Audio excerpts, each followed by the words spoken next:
Hello everyone, this is Hadrian. Hey folks, I'm Mel. Thanks for being here. Let's play some Master of Orion in our brand new Extreme Bromance Brains and Brawn series. We're working on the intro.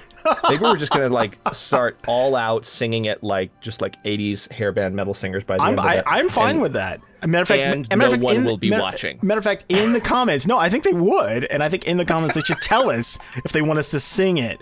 Then we'll sing it. But I want to see that in the comments as a request. Why did you just do that, dude? Oh God, now we can't get away. All right.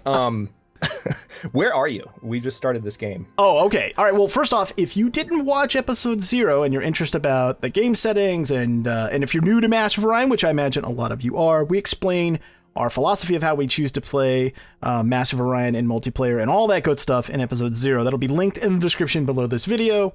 Now, as far as where am I located, I am just west. I am due west of Galactic Center or Galactic Core in an orange star system. So you look like you're west, but maybe a little bit north of the galactic equator, so to speak. Is that correct? Yep, that's where I'm at. All right, I've got you. That's not awful. We're not as close to each other as we've been in the past in these starts. Maybe they've changed start position stuff, but I am actually, it's really easy to spot me. There are two yellow stars in the northeast corner of the map. If you go out to the farthest ring of the galaxy, I'm the one on the top. So there's one like in the true northeast, and there's one just a little bit north of the galactic equator in the northeast quadrant. I'm the one that's in the true northeast. If you just do a diagonal line, I got you. And there's two. That's Mentor. There's a blue white star and then a white star like beneath you, right? Correct. Okay, I got you. That's not cool. Too bad. So the question is anyone in that north central spot? My guess is yes. So that's probably going to need to be our first target. If we can get rid of... That's going to be a yes. Yeah, if we can get rid of that, whoever that is, then we could shore up our eastern and western war fronts, and we should be good to go, in theory. All right. In theory. Well, let's get going here with our basic stuff. Oh, it is good to be playing Master of Orion again. It is, right? Oh, it looks like there's, this might be new to the release build. There's it's a small thing, but there's little black outlines around the tech icons when you go to research now. Do you see this? I did, yeah. It's a visual change. That's interesting. I'm going to go with government to start my research process. Yeah. Because that's going to help me build the research buildings. I'm debating, do I want to do that, or do I want hydroponic farms right off the bat? Yeah, I've got the population growth going. Actually, so do you. Yeah, so do I. So right? I'm like, I don't know that I think I'm going to go with research lab to start off too, because I mean, I'm not going to be very good at research to begin with, but I'm going to need to be able to get some basic stuff until we hook up. Yeah, I moved one of my research pop. I have 2, 2, and 2 on Mentor Prime right now. I moved one of my research pop because I've got the research boost from being Psilon. I've got to leave. Oh, now this is kind of cool though. I have to leave 2 in research to have any meaningful research. However, I actually can move one off of food and still have growth. Oh, cool. That's pretty cool. I don't think I'm going to, but because I've got my first pop coming in 9 turns. But still, that's kind of cool, right? Yeah, that's like a free pop in the beginning of the game for extra research or production. I like it. So I'm going to grab Automated Factory. We'll get that going for some extra production, and then we'll go ahead and let's go ahead and queue up a colony ship right behind that. There we go. Excellent. Research is set. I'm ready to go to the next. I'm not going to do anything with my queue yet. Yep, so am I. Hey, there we go. That's what happens when we hit the button at the same time. That never happens. That was fast, actually. Obviously, it's early game, but... Yeah, well, they improved that. I don't know if you saw that. It was in the patch notes. I did, that's definitely some good news. When I was putting together one of the new guides for it, I've been messing around with some of the UI changes, and like we talked about this in episode 0 too, just as point of reference. As we know that we're seeing something different, we'll obviously bring that up to you guys, but we're not going to go over every patch note. However, it'll be linked in the description below this video, so if you want to know in detail what the release candidate version of the game has to offer, you can check that out. Yep. Let's see. Indeed. What's your income like right now? 12 BC, and actually, I'm glad you mentioned that. I forgot to change my tax rate to 4. So. Oh, yeah. I don't think we did that in the last series either, but hang on. I'm going to do that too. Yeah, now mine is up to 12 as a result of that. I'm up to 18 because it's based on production by default. Yes. So Yeah, we did not do that in Metal and Stone. We didn't. I don't think either of us did. We always do that in our cooperative series. We just completely forgot. Oh, I just found a large desert abundant with dark quartz. I think I'm gonna snag that, actually. Yeah, I am. I found my first couple of planets. I've got, let's see, the scouts have arrived at the first planets. I've got a, ooh, wow, low gravity, small radiated poor, 4 population.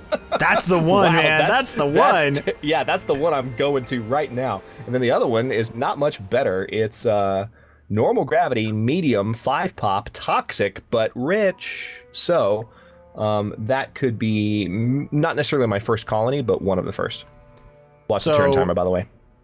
Okay, let's just go ahead and go to the next turn. I can talk about it. So I went ahead and colonized this place. Now it's only a level 2 biome, so obviously that's affecting the growth. But even with plus 50% growth, it's 55 turns for me to get my first pop on this new colony. I'm like freaking out with happiness right now because they took the subtitles off of the GNN screen. Oh, did they? I'm so excited. I haven't seen GNN yet. Yeah, we just found the space dragon. The news has been going while you were talking. Oh, and I just found an arid planet in the next system. Okay, great. Oh, wow. Okay, so the other planet in that system with the yeah, I'm going to colonize that. So I colonized the large desert abundant, thinking there's not going to be another good bio world in this system. And then I realized I have a medium Terran abundant with seagrass bonus right next to it. Good God. That was... Should have waited. Okay, yeah. Don't do what I did, folks. Make sure you always scout out the whole system before you commit that colony ship. Yeah, exactly. Lesson learned. What I was saying is the other system in, or the other planet in that first system where I found that swamp, the toxic planet, there's a swamp world, medium size, abundant minerals, normal gravity, with red fungus, and it has room for 12 pop. So I think that's going to be my first colony. Oh, that's nice. That's nice. That's good enough to start. So I need that second world, especially since we're playing on extreme difficulty. I think that's why I just pulled the trigger on this. Well, it was large. That was the other reason. But large desert abundant with dark quartz for extra production. I was like, oh, let's get that now. But oh, yeah, absolutely. I probably should have waited. That's okay, though. I'll have another colony ship in 11 turns. That's not too bad. Yep. I just finished my production factor on Mentor Prime, and now I'm going to build a missile base and then a colony ship. You're going to build a missile base this early? Really? Yeah. Oh. Just for safety's sake. I don't know where the AI is. We're playing on Extreme. They've done a lot of AI upgrades in the last patch or two, one of which we played, the other which I don't think I did, actually. Did I? Well, maybe I'm thinking of the release candidate. Didn't they do... Okay, fill me in on this, because I actually didn't see. We're playing the release version now. Did they do a patch separate from the release candidate a few days before the patch, or was it all just one patch? I didn't see. There was a hot fix with some stuff, but it wasn't... Yeah. I saw the hot fix. So they weren't two separate. Okay, no. Cool. Yeah, not that I would have expected that, but given that it was released, maybe they had some stuff that they were going to put in for the actual release build. Anyway, they did make AI changes for the actual release build, though. Yes, they've made AI changes, and they made AI changes in the last one that we did play, and I'm just, I'm being cautious. Plus, the missile base is going to take, 4 turns. It's not going to take up a lot of time. So I'm not super concerned it's about the humans in between us. I am the president of the Republic. So they're up north? Well, I mean, I found this guy in, the northwest corner, but I'm assuming they're the ones in between us. That's what would make sense. Yeah. All right, I'm going to try and jump my frigate through this system where the space dragon is, rather than actually investigating the worlds, because I don't want my frigate to die. So I just moved him across the system, and hopefully he will not get killed by these now mobile space monsters. Oh, for those of you who did not play, I just snagged 73 credits before the humans could get there to get that anomaly. Nice. Yeah, I got 99 credit for my first anomaly, so that was a nice boost, considering the fact that my income is crap. Time to colonize. First ever release candidate or release build colonization video. Oh, I just love these so much. These make me happy. It's my favorite. Seriously. It's one of my favorite things in the game is the colonization cutscenes. Yeah. They've just been great. And I love that they finally... Oh! Right as I was about to say this, I was like, I love that they finally fixed some of the sprites, like the trees in the foreground don't suddenly appear to be behind the ship in the background. But then right as I was saying that, one of the trees in the it did it. It did the thing. So I was like, oh, okay. Don't worry about it. Don't worry about it. Don't look there. I will. All right. So let's see. I'm going to get automated factory built on this planet first thing. Oh, good. Oh, good. Same thing that you pointed out. Because red fungus gives me a food bonus, I can move my first pop on my new colony into production immediately. Yeah. I don't have to wait for it to grow. By the way, on red fungus, does it lists the actual bonus now, right? Yes. Food 2. Yeah, okay. Remember how it just was like this nebulous what does it do thing? Now it actually lists it? Yeah, that's true. It was that was the exact right word to describe it. Oh, hey, I just found... Okay, that's actually not as good of a world as it looked like. Here are the humans. Found them. Hello, John Delancey.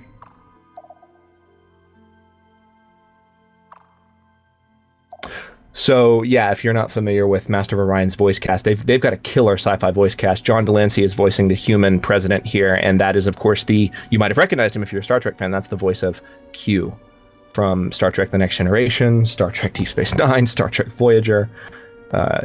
It's awesome that they've got him here.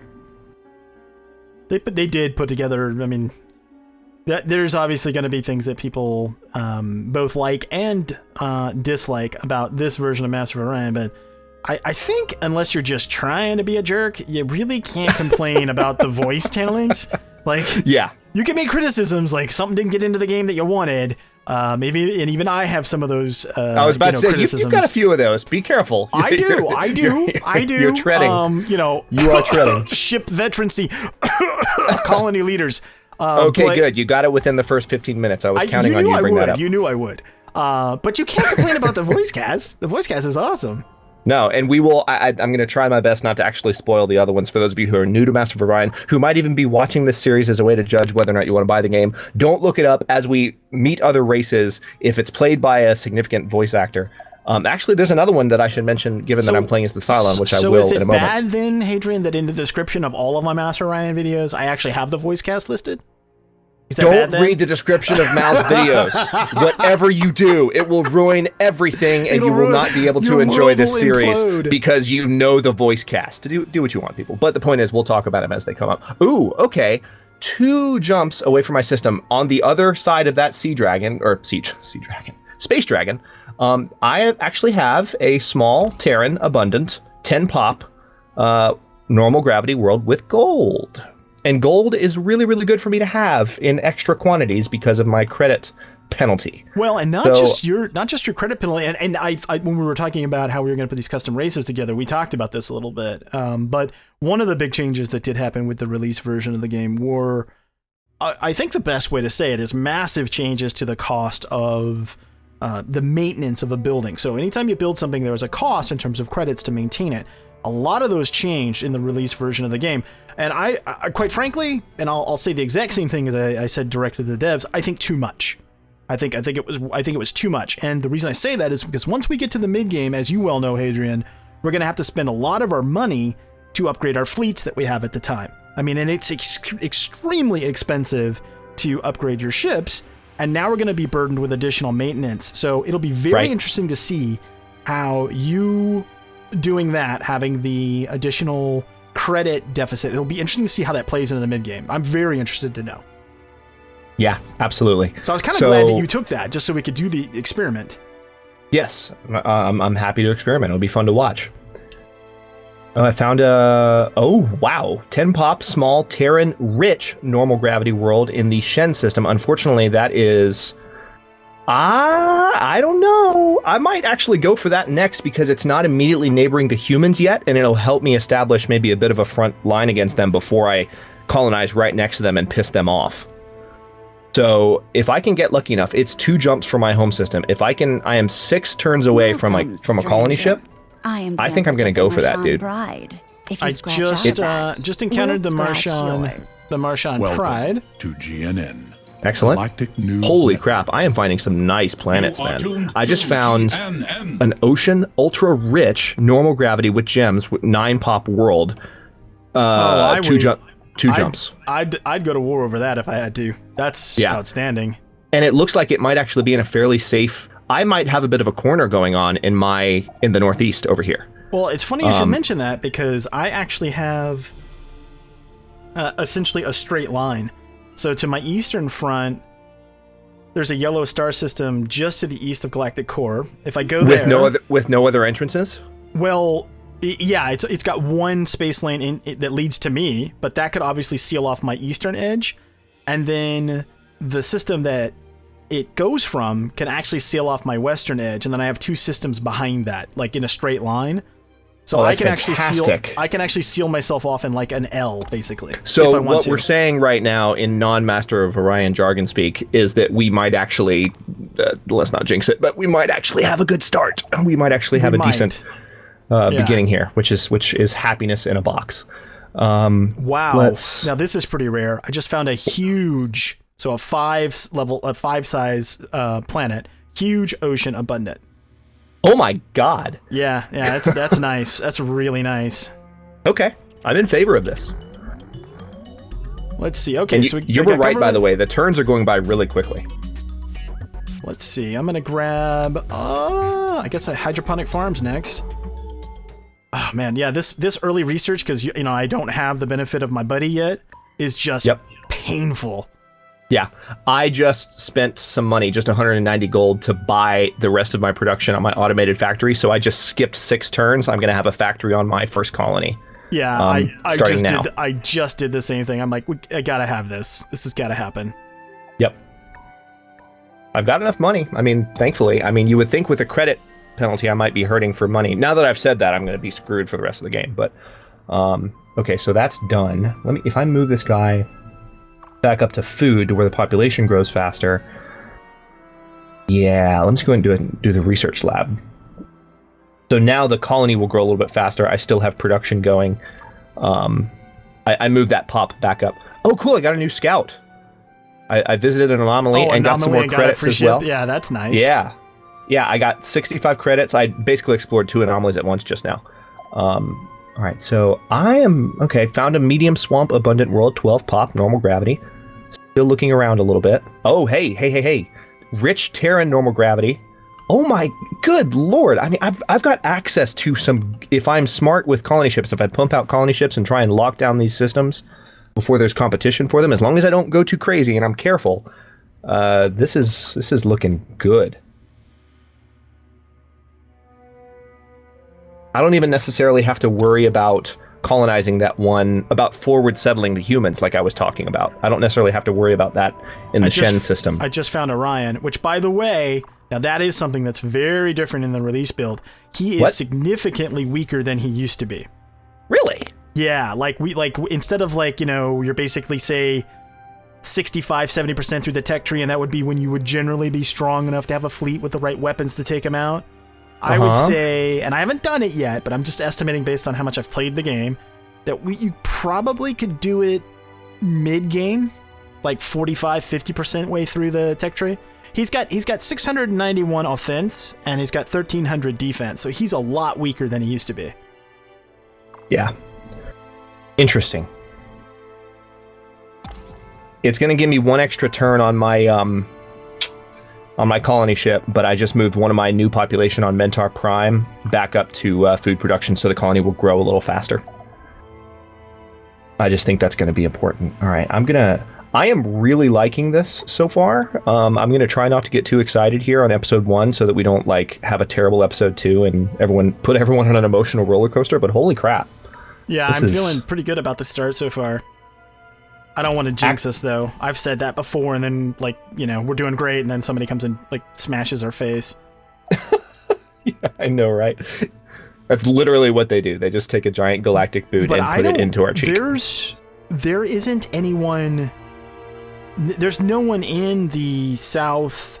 well, actually, I guess it would be, west central area of past the Galactic Core. There's nothing in the west, because the Martian Pride is in the southeast, the very bottom. So there's nothing in the... If I can secure these other systems soon, then this could be really, really strong. You're going to be in a good position. I totally forgot I had a second scout that fleeted up with the other scout that found it. Oh, wait, I've just encountered the Alkari. Where are they at? I don't know yet. Hang on, I'm watching the introduction. So I mentioned voice actors. This is Mark Hamill. Newsflash: Luke Skywalker, the Joker, is many would argue one of the best, if not the best, Jokers. Is a voice in this game as well. So they are in the Galactic. They are just okay. Looks like they are just south of me, really. They are just south of the galactic equator on the east side. Okay. Altair, or Altair. I'm thinking Assassin's Creed, so I'm thinking Altair. But Altair is the yellow star that is, if you go out... I got it. It's just south of Galactic Center. And then Genaho is another one. There's another yellow star they have on the far rim that belongs to them as well. All right, so I've got a new colony ship. That, of course, did take one of my population, but that's fine. I'm gonna do another colony ship. I just queued up a second one to follow this one because holy crap. All right, I think I am, because the humans are, FYI, for those of you who don't know this, the humans are less belligerent as a species. Generally speaking. Generally speaking, they're less belligerent. So I'm going to go ahead and forward settle them, the Shen system, while they don't have a colony right next to it. Now, just a recommendation. Unless you've got a space factory already built, I wouldn't colonize yet. Because I can't defend the systems. Because you can't secure it. Yeah. So you may want to. I mean, even if you just let the colony ship sit there, ready to go, and then just spend a couple turns getting a space factory. Yeah. That's a good point. I may well do that. I come up with them occasionally. Okay. Oh, I've got a low gravity world with artifacts, so I could definitely colonize that with no issues. Because again, Psilons can tolerate low gravity, and that's. Oh wow, this is a really weird. The jump line patterns on this map are off the wall crazy. Like totally different than any circle map I've played on before. Yeah, there must have been something changed with the generation. There just must have been. I mean, I like it though. Like it's. I mean, if for no other reason than it's different. It's intriguing. Okay, so the Martian have dug in. They're actually fortifying their position. So I think I'm gonna try to cut them off by colonizing. Do you think for strategic positioning this early in the game, it's worth settling a system that has a crap biome but decent production? A crap biome but decent production. Does it have any special resources or gravity or anything? No, it's medium rich, but it's radiated. But it literally is the cutoff point for 1, 2, 3, 4, 5. It's the cutoff point for 7 systems. Do it. Do it. Okay. That's what I was thinking too. That's all I needed to hear. Do it. Okay. It would be worth it if you were talking about securing just 2 systems maybe, or even 1 if it was a good system, but 7? Oh my god, do it. Lock it down. Yeah, it's worth it. It's worth it. Yeah, okay, absolutely. They already have, just so you know, they already have 3 destroyers. Who's they? Martian Pride. Okay. So I'm actually going to switch from...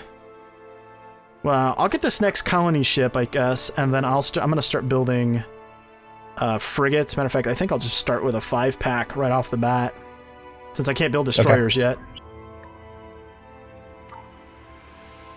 After my second colony ship is built at Mentor, or my third colony ship, I guess, I'm going to try and crank out a space factory. It's going to take 4 turns, but I should be able to purchase some portion of the production and get it sooner. And then I'm going to need to do some pollution cleanup because holy crap. All this early production on Mentor Prime has cranked up the pollution. I don't know if they've changed the mechanics at all, but 20 seconds on the turn timer, by the way. Heads up. Copy. Oh, okay, perfect. I didn't get a chance to say this last time. Speaking of voice actors, this voice actor is Alan Tudyk, otherwise known as... oh crap, oh my gosh, I'm drawing a blank. What's his character's name in Firefly? I'll give you a hint. He's like a leaf on the wind. Come on, it's Wash, bud! Thank you, appreciate that. I don't know why I was drawing a blank on that. I just lost so much street cred with all of the sci-fi fans watching this. But yeah, this is Alan Tudyk. At least I know who he is, right? So we've just finished the hydroponic farms research. I'm going to finish researching the first column of tech, which will also give me the ability to build destroyers. Definitely went for civic type research sooner this game. So I have just gone to that yellow star just east of Galactic Core, and I'll probably grab this as well if there's even a halfway decent planet, because that's the cutoff point for, well, technically I've already got a system that's got it, but... I am sending a scout your way. It's going to take 6 turns for me to get someone to that system, but hopefully we can encounter there, and then we can exchange charts and do all kinds of diplomatic-y things. Hey, we've been recording for 25 minutes already. I just noticed that. It went fast. Well, go ahead. Go ahead and wrap it up, man. Wrap it up. Okay. All right. We're going to go ahead and cut this one here. On it.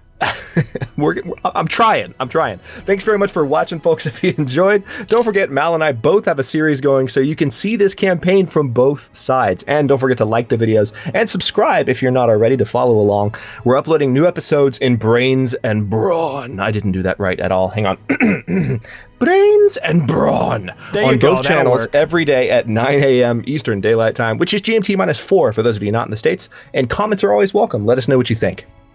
Thanks so much for watching, folks. He's Hadrian, I'm Mal, and we'll see you later.